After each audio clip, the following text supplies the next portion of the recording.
Buenos días, hermanitos, querida iglesia, Dios los bendiga a todos. Espero que este día eh, tenga de parte de Dios sus buenos deseos para ustedes. Hoy vamos a continuar, mis hermanos, con Primera de Pedro, capítulo 2, versículo 20. El texto dice así: Pues, ¿qué gloria es si pecando sois abofeteados y lo soportáis? Mas si haciendo lo bueno sufrís y lo soportáis, esto ciertamente es aprobado delante de Dios. Bueno, definitivamente que esta es una de las cosas por las cuales mucha gente no compite, no es compatible con la voluntad de Dios. Por eso es que la palabra la ven como algo que no es buena, no es conveniente. Al final de cuentas, lo que la gente hace cuando rechaza a Cristo es rechazar el cambio, es el rechazo del cambio de vida. Ellos están tan comprometidos con sus vidas como la están viviendo que no toman en cuenta que en ese camino y esa vida que están llevando es el camino que conduce a la muerte y a la perdición y a la condenación eterna. Pero, claro, por supuesto que esto es muy difícil, es imposible para una persona natural. Inclusive viendo el versículo 19, dice que uno debe de sufrir con paciencia injustamente, que uno tiene que aprender a sufrir con paciencia injustamente.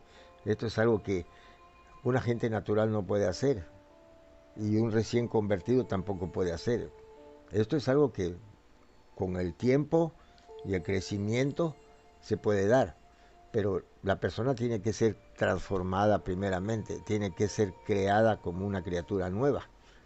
Dios tiene que hacer primero el milagro en una persona para que esa persona pueda ir en contra de sus propios instintos, de su propia naturaleza. Porque esto que pide Dios es contra naturaleza. Un hombre no va a permitir ser humillado y quedarse muy tranquilo, ¿verdad? Las razones por las que a veces los hombres se humillan es por un motivo que es miedo, porque le tienen miedo al oponente, porque le tienen miedo al que está humillando y se aguantan, ¿verdad? Pero por ejemplo esto en un hogar donde tienes la confianza con tu familia, nunca vas a permitir una ofensa sin una venganza, ¿verdad? Y en cualquier terreno, o si tú eres una persona de carácter fuerte, pues tampoco vas a permitir que te hagan algo, que te humillen, porque inmediatamente vas a responder en el mismo nivel de tono, ¿verdad? Pero esto no es posible para Dios, para el hombre, a menos que el hombre pueda pasar por una metamorfosis de transformación interna, a menos que Dios venga a su vida y lo haga nacer de nuevo. Por eso la Biblia dice que el que no nace de nuevo no puede ver el reino de los cielos.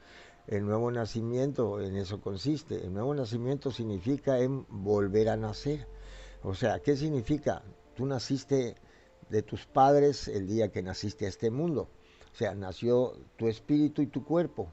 Nacieron, fueron creados, ¿verdad? Y tú naces y vives en este mundo, pero naces enfermo de una muerte congénita, de una enfermedad congénita que es para toda la vida, que es mortal y que te va a morir, te vas a morir y vas a ser condenado. Habla de la condenación del alma y del espíritu. Nacen enfermos, salen contagiados con un cáncer incurable, ¿verdad? Cuyas limitaciones son tan grandes para moverse en el reino de los cielos. Así que definitivamente Dios necesita hacer una operación quirúrgica para extraer esa, ese problema, para extraer esa enfermedad de nosotros. Y la única manera de hacer es volvernos a hacer por dentro, es volvernos a crear, nos hace nacer otra vez. Y ese es el milagro que hace Dios, hacer en nosotros una nueva criatura, crear un nuevo ser dentro de nosotros. Ese nuevo ser puede vivir con potenciales muy superiores a los que vivía antes. Lo que antes no podía hacer, ahora sí potencialmente está capacitado para hacerlo. Entonces, esto que está pidiendo Dios aquí es algo que es potencialmente posible para un regenerado, ¿verdad? Solo tiene que crecer. Es como lo que el niño no puede hacer. Un niño no lo puede hacer, lo hace un adulto. Pero ese niño potencialmente tiene capacidad para hacerlo. ¿Cuándo? Cuando el niño llega a esa edad, a ese tamaño. Lo mismo pasa con la palabra. Uno tiene que crecer en el conocimiento, tiene que crecer en la obediencia, tiene que crecer en todo lo que es Cristo, y entonces podrás hacer esto, ¿verdad? Como dice, ¿qué gloria es si pecando sois abofeteados y lo soportáis? Bueno, pues esto definitivamente todo el mundo lo hace. Cuando tú, es lo que yo les decía, a veces tú tienes la culpa, tú cometes errores, tú haces las cosas mal y viene alguien y te golpea o te humilla o te maltrata, ¿verdad? Y yo como te digo, depende de tu carácter. Si eres débil de carácter, lo vas a aguantar. Pero eso no significa ¿eh? Que estés soportando por Dios, sino lo vas a aguantar porque le tienes miedo a la persona. Eso realmente pasa mucho en el trabajo.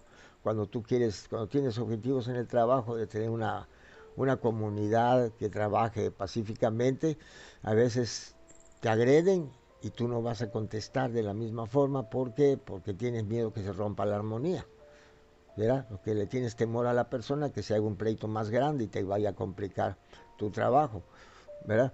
Pero eso cuando estás en tu casa, cuando en tu casa no hay ningún riesgo, tú vas a contestar las ofensas, o vas a contestar las humillaciones, o vas a ser la parte agresora, ¿verdad? Porque no tienes el temor de que tenga alguna repercusión lo que tú estás haciendo. Entonces, eso es lo que Dios llama. Eso es lo que Dios llama, que, pues, ¿cuál es la gloria? Que tú soportes una humillación, ¿verdad? Cuando tú lo provocaste. Si tú provocas algo y tú dices, ahora lo voy a hacer por Dios, no es cierto. Porque lo que tú debiste haber hecho por Dios es no hacer aquello. Lo que tú debiste de haber hecho por Dios es no cometer ese delito o esa infracción o esa ofensa a la persona, para que entonces no tengas tú una consecuencia. Pero una vez que tienes la consecuencia encima, ya no tiene ningún mérito que tú la soportes. Ahora dice, más si haciendo lo bueno, sufres y lo soportas.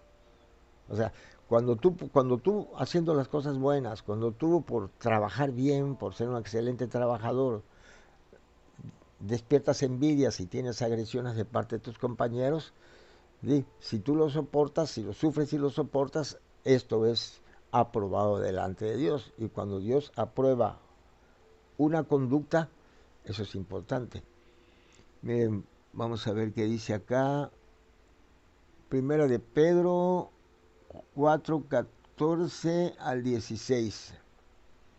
Dice lo siguiente.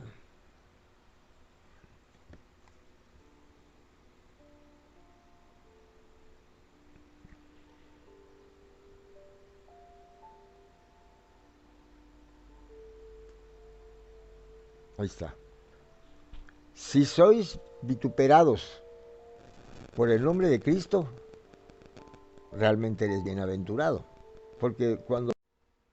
Entonces vale la pena, ¿verdad?, ser vituperado por Cristo. Es importantísimo que uno aprenda a soportar. Dice, soy bienaventurado. Entonces hay una bienaventuranza cuando por causa del nombre de Cristo tú eres atacado, despreciado, humillado, maltratado, lo que te tengan que hacer. Porque realmente la persona de Cristo incomoda a los incrédulos, e inclusive incomoda a los que están dentro de la misma iglesia que no son regenerados. Dice, porque el glorioso Espíritu de Dios reposa sobre vosotros. Es lo que yo les decía. Cuando Cristo está en nosotros, las cosas van a ser diferentes. Eh, por eso eres bienaventurado, porque el glorioso Espíritu de Dios reposa sobre vosotros. Ciertamente de parte de ellos Él es blasfemado, pero por vosotros es glorificado, dice. Así que los incrédulos blasfeman en nombre de Dios, sino con la boca, con los hechos. Pero el incrédulo generalmente es religioso y con su boca, a con su boca alaba a Dios, pero con sus hechos lo blasfemian, con sus hechos lo desconoce, lo traiciona. Dice, ciertamente de parte de ellos Él es blasfemado, pero por vosotros es glorificado. Entonces nosotros tenemos que darle gloria a su nombre. Así pues, ninguno de vosotros padezca como homicida o ladrón o malhechor o por entrometerse en lo ajeno. Pero si alguno padece como cristiano, no se avergüencen, sino glorifiquen a Dios por ello. O sea, es un honor para nosotros cuando la gente nos rechaza y nos ataca por ser lo que somos, por ser cristianos. Porque es un indicativo, es una evidencia que el glorioso Espíritu de Cristo está viviendo en ti. Esta es una de las razones. Si Cristo está en ti, tú tendrás que buscar la piedad. Indefectivamente, tarde que temprano tú te vas a inclinar por la piedad porque tú eres una criatura nueva que ya tu naturaleza no encaja con este mundo, ya no encaja. Tu vida espiritual nueva creada ya no es compatible con este mundo. Ya es antinatural cuando un cristiano trata de mantener una relación de vida con este mundo. ¿Verdad? Lo natural es que una persona nacida de nuevo empieza a tener una relación con el reino de los cielos, empieza a convivir con sus hermanos, empieza a conllevar la vida con sus hermanos, empieza a tener una relación buena con sus hermanos y una relación buena con Dios, porque ya tiene una naturaleza que se va a inclinar hacia aquellas cosas.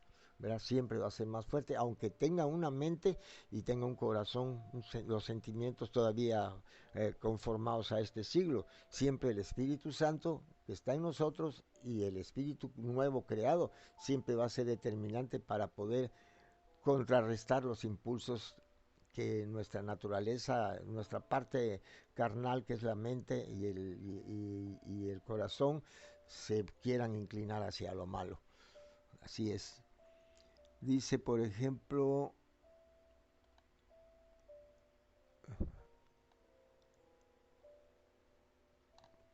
y este es uno de los puntos que uno tiene que tener en cuenta.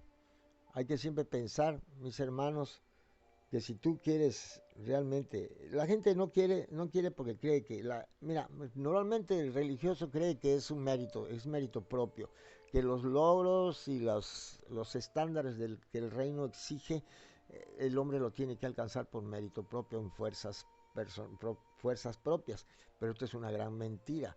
Por eso tienes que venir a Cristo para que Él te transforme, te haga una nueva criatura y te envista de su poder de lo alto para que tú puedas llevar a cabo todas estas instrucciones.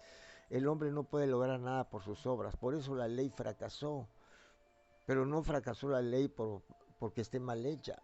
La ley fracasó porque nosotros somos los que estamos mal formados, somos los que estamos degenerados, somos los que tenemos el problema.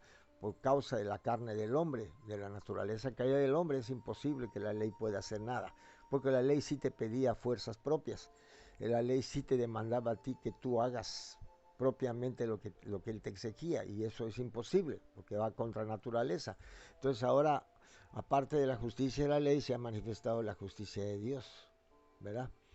Que es a través de la fe. Cuando tú crees en Jesús, Él te da. Si tú creer en Jesús es confiar en Él. Confiar en una persona es escucharlo, ¿verdad? Cuando tú confías en una persona, tú confías en todo lo que te dice y lo haces. Eso se llama fe. Cuando tú desconfías, tú no lo haces, porque no crees que sea lo mejor, que sea tu mejor elección. Así que mis hermanitos, hay que tomar en cuenta esto, que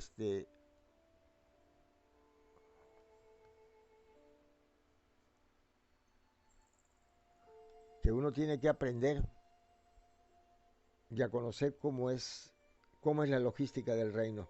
Mis hermanos, Dios me lo bendiga. Amén.